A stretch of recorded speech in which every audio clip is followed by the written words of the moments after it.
Hello viewers, আসসালামু আলাইকুম। আপনারা কেমন আছেন? নিশ্চয়ই ভালো আছেন।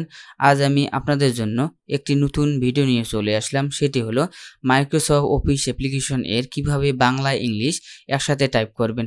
বাংলা ইংলিশ একসাথে টাইপ করা খুবই কষ্টকর।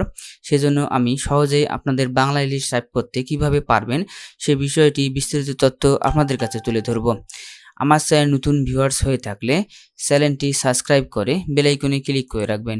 এখানে আমি আপনাদের ফ্রিতে কম্পিউটার শিখাচ্ছি। যারা ফ্রিতে কম্পিউটার শিখতে ইচ্ছুক, আরেকটি রিকোয়েস্ট থাকবে, শামিম বেসিক টেকনোলজি। এখানে আপনার সরকারি বেসরকারি সকল প্রকার এনজিও নিয়োগ বিজ্ঞপ্তি আপলোড করে থাকি। যারা নিয়োগ বিজ্ঞপ্তি পেতে ইচ্ছুক চ্যানেলটি সাবস্ক্রাইব করে বেল আইকনে ক্লিক করে রাখবেন। চলেন মূল ভিডিওতে চলে যাই। কিভাবে আমরা বাংলা ইংলিশ একসাথে টাইপ করব সেই সেটিংটি আমি আপনাদের কাছে এখন তুলে ধরব।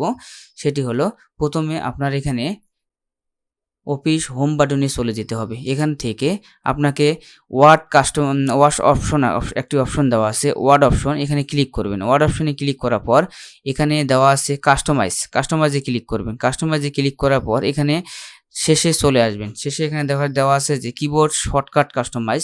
এখানে কাস্টমাইজে ক্লিক করবেন। কাস্টমাইজে ক্লিক করার পর এখানে অনেক প্রকার শর্টকাট অপশন দেওয়া থাকবে। এর থেকে আমরা কি করব, বাংলা ইংলিশ একসাথে লিখব। এখানে আমাদের ফন্টসের দরকার আছে। আমি ফন্টসে ক্লিক করব। ফন্টসে ক্লিক করার পর এখান থেকে আমি প্রথমে বাংলাটা টাইপিং করব। এখানে আমার 17 এমজির দরকার বাংলা টাইপিং এর জন্য। এখানে আমার হলো, এখানে ফন্টসে ক্লিক করা আছে। এখান থেকে আমি 17 এমজি নিয়ে নিব। আপনারা ধীরে ধীরে কাজটা করবেন, নাহলে ভিডিওটি শেষ পর্যন্ত দেখলে আপনারা এই সমস্যাটি সমাধান করতে পারবেন। এখান থেকে আমি 17 এমজি ক্লিক করলাম। 17 ক্লিক করার পর আমি 17 এমজি কিভাবে আমি কন্ট্রোল করব সেটি এখানে লিখব কিভাবে, shortcut. Press your shortcut key, আমি কন্ট্রোল অল্টার যদি এস মারি তাহলে আমি 17 এমজি এস মারি হলো বাংলা টাইপ করতে পারবো। তারপর হলো এগ্রিস অপশনে ক্লিক করব, অটোমেটিক আমরা হয়ে যাবে। আরেকটি হলো ইংলিশ কীভাবে করব, এখানে টাইম নিউ রোমান আমি সেট করব। এটা কিন্তু মনে রাখতে হবে আপনাদের কি আপনি এখানে প্রেস করলেন সেটি বিষয়টি আপনার মনে রাখতে হবে, নাহলে আপনি কিন্তু এটা ভুলে যাবেন। এখানে টাইম নিউ রোমান্সটা নিব, ক্লিক করলাম। ক্লিক করে আমি এখানে আবার কার্সারটা রাখলাম। তারপরে কন্ট্রোল অল্টার টি মারলাম। এখানে আমি কন্ট্রোল অল্টার টি মারলাম, এগ্রিস করলাম। ওকে, শুরু করব কিভাবে কাজটা করব। এখান থেকে কন্ট্রোল অল্টার যদি আমি এস মারি তাহলে আমি 17 এমজি পেয়ে গেলাম। তাহলে হলো আমি এখান থেকে তারপর আমি কন্ট্রোল অল্টার বি মারবো। তারপর হলো এখান থেকে আমি লিখতে পারলাম।